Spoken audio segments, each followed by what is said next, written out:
For 49 weeks of the year, I wait for it in eager anticipation. And then, for 3 weeks, I revel in it, cherry blossom. I mean, look at this. Who wants an evergreen that's always interesting? I'd rather have this. I can drool over this. Taihaku, the great white cherry of Japan. I aren't half glad it's spring. On this week's programme, Stephen Lacey unearths a little history in a 500-year-old garden restored by Susan Rhodes in Warwick. Gay Search has designs on garden furniture and accessories. And small is most definitely beautiful in Ruth Salisbury's spring garden in Clevedon. You know, gardeners are very conscious of time, particularly in terms of seasons. But how many of us know what our gardens looked like 500 years ago? Well, Susan Rhodes does. She's been involved in resurrecting a horticultural haven in Warwick. The Lord Leicester Hospital is one of the great buildings of Warwick. Originally built in the 14th century, it was acquired by Robert Dudley, Earl of Leicester and a favourite of Elizabeth I, in 1571, who turned it into a home for retired soldiers, which remains its role to this day. Behind it was also once a remarkable garden, a private and a hidden one, much admired and visited right up until 1903. But after that, it slipped into a long sleep, to be woken only 6 years ago by Susan Rhodes, wife of the present master of the hospital, who just happened to be a garden designer and historian. This must have been a dream project for a garden historian, Susan. Yes, aren't I lucky? But it's not all my work. It wouldn't be like it is without the input of a tremendous number of people. Men have lived here since 1571, when Robert Dudley, Earl of Leicester, took over the property. And he said that this should be left in greensward for the brothers for their recreation. So there's been a lawn here ever since, has there?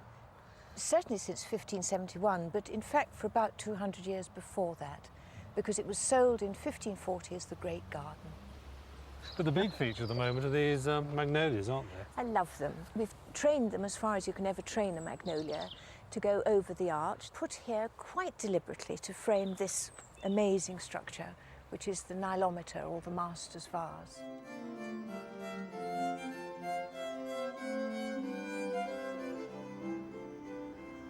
This is absolutely superb. It's a really adventurous colour scheme. Originally we planted tulips here, Queen of the Night and Shirley, and those gave the garden a much more elegant feel. But as you know better than I, if you go on planting tulips, you get a tulip virus. So we've stopped that. And I decided to try and use hyacinth in a slightly different way, using this very strong colour. But we've incorporated this pink forget-me-not. Yes. And that seems to all work quite well together with the dark hellebores there, and it picks up the colour on the peonies, the heuchera and the stems of the amethyst rose. Right, yes. And works very well with the pink flowers of the Virginia too on the corners. Yes, I hope so.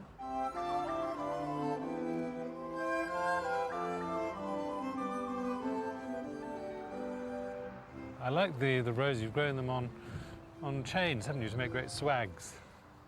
The old way of doing roses on swags was to do them with rope, but we've used chains so that it'll last for much longer. Yeah, they swing nicely, don't they, in the wind? Gives a 3-dimension. Absolutely. One of the Victorian visitors to the garden was Nathaniel Hawthorne, the American author. He wrote about a thatched summer house with a cobbled base where the brothers could sit, smoke their pipes and muse over the past. Oh, right. So we dug down, found the cobbled base. We had an 1870 postcard and we were able to restore the summer house. That's excellent. It makes a lovely focal point, doesn't it, at the end of the path?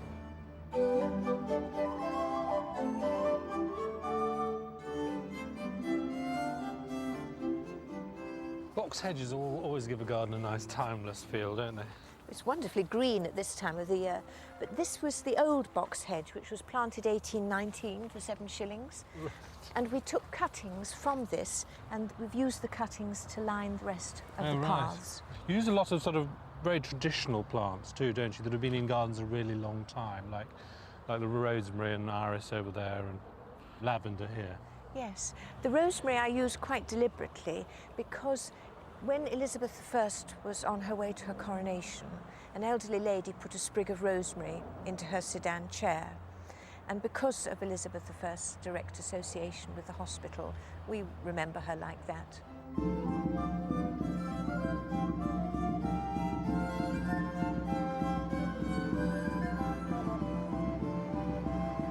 This looks like an Elizabethan pavilion in the corner. Yes, quite right it is. It's the gazebo, the top section.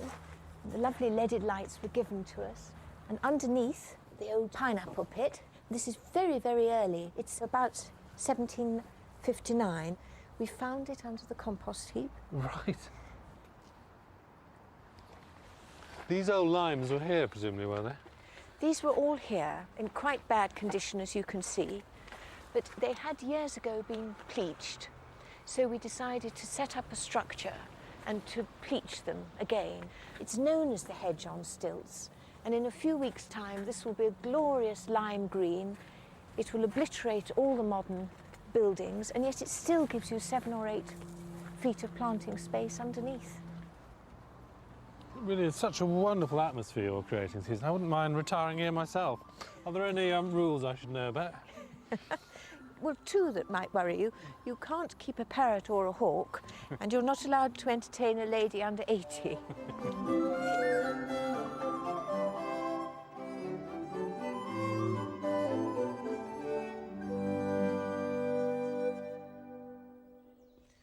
Little did I know, 15 years ago, when I planted these yew bushes at about a foot high, that by now topiary would be the height of fashion. But I'm rather glad that it is, even though I did only grow me peacocks for fun. And 15 years may seem like a long time, but 9 inches a year isn't actually bad growth. But for a small garden, you might want a bit less than that, and that's where box comes in. These lovely little lollipops here have been grown in a nursery. You can buy them already done. Wonderful central stem and then big round heads on the top. But they'll cost you about £50 a piece. Don't suck your breath in over your teeth. Somebody spent a lot of time training them and growing them. And then you can do your bit of training as well when you cut the tops to keep them in shape. And use a pair of these. They still make sheep shears, you know, in Sheffield. And if you just lightly go over the rim of the bush with these, that'll sort them out nicely. Don't do it just yet, because it's nice to enjoy this little forest of emerald coming on the top. You don't have to spend £50, of course. You can spend much less. If you just forget that stem there, you can buy a ball like that one there, and that'll cost you about £15. If you want it cheaper than that, I can get you down to about £6, if that's all right, with these little dome-shaped hebes. This one here is emerald green, and the one next door to it, about to erupt into pink flower, is Baby Marie. They'll need no trimming at all, save a light clip over to get rid of the flowers. Still too much? All right then, how about nothing? Because that's what these box bushes here cost me. I took them as cuttings last July. That's the time of year to pull off side shoots like this and root them in sandy compost. And you can grow your own bushes then, like this one, which, as you notice, is not quite so dense as this. That's because it's grown on the French style, loose. The way to prune these is with a pair of secateurs, just snipping out the odd stem here and there to give you that kind of look. But if you want to create your own dome or cone, use a pair of shears. A bush like this will cost £7 or £8, and you can turn it into a cone very, very quickly. Stand overhead, right over the top of it, so you can see the cone being shaped. Start off with simple cones and orbs, and then you can move on to the more elaborate shapes. Other jobs you can be getting on with this week: snip off the dead heads on daffodils, but don't touch the leaves for at least 6 weeks after flowering. Be prepared to throw fleece over young foliage if the weather threatens to be frosty. Dig up and divide overcrowded clumps of bamboo. I'll show you what to do with them next week. Pinch out the shoot tips of fuchsias to encourage branching, and leaving nothing to waste, insert the shoot tips in sandy compost to root. It's the finishing touches that give a garden its own character and its own personality, like these piles of pebbles in my bamboo garden. I think they've worked a treat. How's it done? Not glue. There's a metal rod going up the middle of these drilled pebbles. There we are. Looks a treat though, doesn't it? In this week's living space, Gay Search has been looking at ways of putting the icing on the cake and the cherry on the top. We tend to think of the accessories in the garden as the finishing touch, almost an afterthought, and yet they are so important in setting the style of your garden that it's well worth thinking about them right at the beginning, in the early planning stages. Because whatever style of garden you choose, the very last thing you want is to wind up with a random assortment of odds and ends.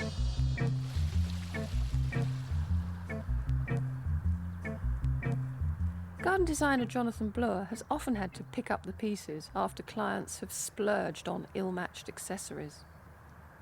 Go and have a look round a really big garden centre where there'll be a wide range of accessories on show. On this first visit, try to resist the temptation to buy anything. Before you go, think about the things you really need for the garden. Some of them will be practical and some of them will just be decorative, like ornaments. In a small space, garden furniture is going to be a very prominent feature all year round, so it's really worth taking the time to get it right. Hardwood furniture is quite expensive, but it really does last for a long time, and often it doesn't need to be treated once you've bought it. With softwood furniture, you'll have to treat it with a preservative, or you might choose to paint it one of the modern colours that's available. But you've got an ongoing maintenance with softwood, which explains the cheaper price. Plastic's cheaper, easy to maintain, and can be made to look more stylish with special paint.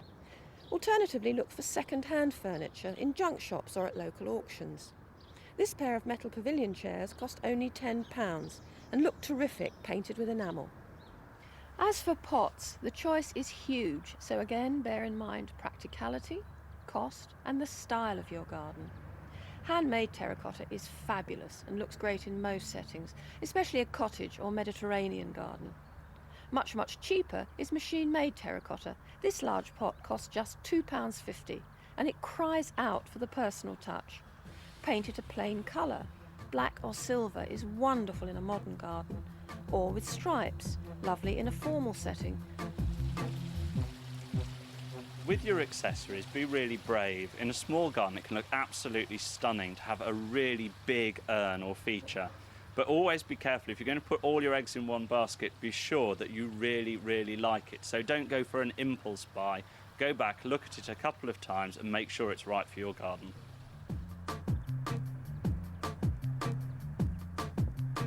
You don't have to stick to purpose-made containers either. You can use anything you like, as long as you can make drainage holes in the bottom.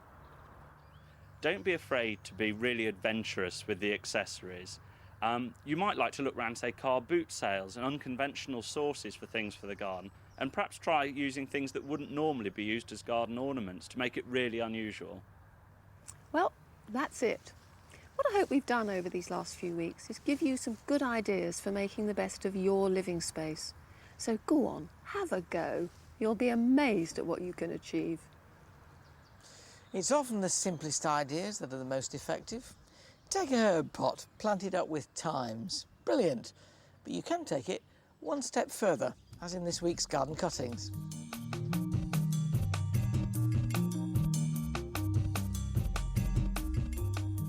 This wonderful, well-established thyme carpet could be adapted for any garden and would look great even on a much smaller scale. Above all, thymes hate winter wet, so it's important to recreate the dry, stony and if possible sunny conditions that they enjoy in the wild.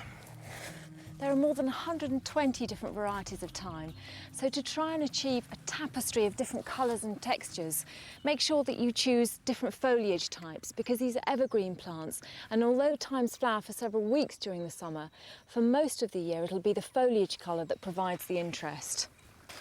Now you want to plant the low-growing varieties down the centre of the carpet. They're the ones that are going to be walked on, and they'll release a wonderful aroma when you crush them underfoot. This is Thymus sapilla minimus and Highland Cream, and this is Thymus citriodora Silver Queen. This is Thymus vulgaris Silver Posy. It's one of the varieties to put here on the edge of the carpet because it's going to grow to about 20-25 centimetres tall. Just push the gravel back around it. In a very short time, these little plants will have joined together to create creeping aromatic mats of colour, and with a bit of luck, if they're really happy, they may even self-seed as well. Now, when you're planting most container-grown plants, as you know, the surface of the root ball ends up at or fractionally below soil level. But when you're planting bulbs from pots, they've got to go much deeper. Ease that off, take the crock out of the bottom, and then lower it into the hole. And you'll see now that the surface of the compost there is a good 3 inches below the surface of the soil, and that's because I want those bulbs to be well down. If they're not, they'll dry out and they won't flower well next year. Feed the soil around the bulbs, firming it, and in between them as well. That way they end up being about 6 inches below the surface, and they can get plenty of sustenance to flower well next year. Now, a lot of people think that bulbs are flowers for spring, but bulbs are flowers for summer as well, particularly if you use these, lilies. And you can have these beauties in flower within about 3 months. I've got 2 sorts here, the big, fat Lilium regale, the regal lily, which has quite tall stems, up to about 4 feet, and those wonderful nodding bells stained with purple and yellow. And the pure white Casablanca, a really wide open lily, stunningly pure white, I think the best white lily there is. Now, I like to grow my lilies in pots. That way I can put them around the garden when they're in flower, where they're most needed. This is a 12-inch clay flower pot, crocks in the base for drainage, half full of a soilless compost, and I'm putting 3 of these regal lily bulbs on the surface of the compost. The reason it's so low down is that regal lilies, like a lot of lily bulbs, are stem rooters. That means that when the shoot comes out of the top of the bulb, it starts to form roots at its base, and this extra covering of compost gives them plenty to sink their roots into. Even off the surface, tap it, label it so that you know what they are, because they all look the same when you can't see them. And I've left an inch gap here between the surface of the compost and the rim of the pot to allow for watering. And an inch of water travels 9 inches down through your compost. Time to water it in. They're not particularly attractive until the shoots come up, so I stand them in this sunny but sheltered spot round the back of my greenhouse while they're well protected from the weather. I'm watering them in, and you'll notice that the other pots around are already beginning to shoot. These are last year's lilies. They've not been moved out of these pots. They've simply been top dressed a couple of weeks ago, and that means scraping off some of the old compost and replacing it with new, about 2 inches depth. And that way you can get them to last for several years. The great thing about bulbs in pots is that they can add versatility to a small garden. You can move them around, and someone who's used that to great effect is Ruth Salisbury. An attractive, well-planted front garden doesn't just set off the house and make your visitors feel welcome. It can also direct your footsteps to the front door. Ruth Salisbury's small, shady front garden in Clevedon near Bristol is a case in point. It's a tapestry of mainly evergreen foliage in contrasting colours, shapes and textures, which means it looks equally good winter and summer. It is very small, only about 20 feet square. But what about the back garden? How big's that? It's 25 feet by 35 feet. Gosh, that's This small. is very small. This is the largest area. So what was it like when you came here? A lawn and some borders which were on an angle in each of the corners with pretty sort of scrubby plants in.